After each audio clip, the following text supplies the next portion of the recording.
Analyser les quantités et les ratios d'opérations réalisées. Donc ça, c'est une séance capitale. C'est quelque chose qui est vraiment essentiel dans le métier d'économiste de la construction, les ratios. Voilà.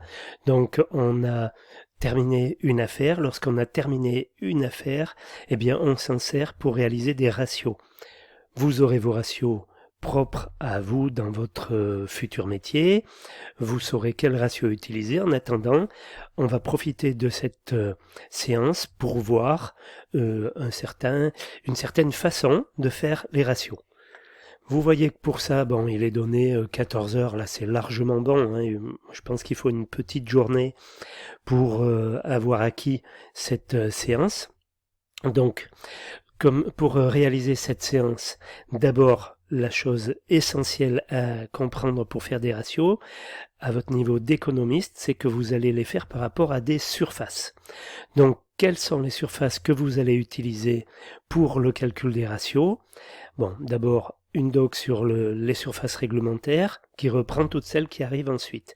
Ensuite, je vous ai fait une vidéo pour chaque surface pour vous expliquer, bon, par exemple la CHOB, la surface hors œuvre brute, la surface hors œuvre nette, la surface habitable, la surface de plancher, très importante, surface de plancher. Pour vous, je dirais surface habitable, surface de plancher, c'est les deux qu'il vous faut. Surface habitable, pour vos ratios, en principe, c'est celle qu'on utilise, mais enfin bon, pas forcément à chaque fois. Et la surface de plancher, c'est celle qu'on va utiliser pour les demandes de permis de construire, entre autres. Voilà. Je vous ai fait l'emprise au sol aussi, je vous l'ai expliqué. L'emprise au sol, elle sera importante par rapport aux règles d'urbanisme. Voilà, le coefficient d'occupation des sols. Voilà.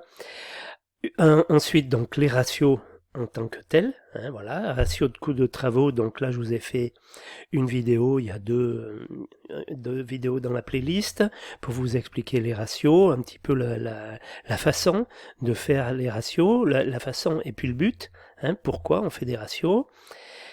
Bon, je vous ai donné quelques ratios de la part d'un architecte. Vous verrez ce que ça veut dire. Bon, même si il date de 2019, mais au moins ça vous montre un petit peu certains ratios utilisés par la profession d'archi.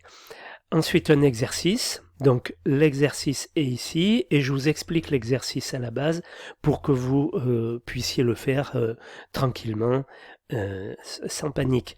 Voilà. Donc, pour faire ça, lorsque vous avez fait ça, vous aurez acquis la technique du ratio, et c'est la raison pour laquelle moi je pense que 14 heures c'est largement surdimensionné. Moi à mon avis sur une petite journée, ça se fait. Voilà, bon courage.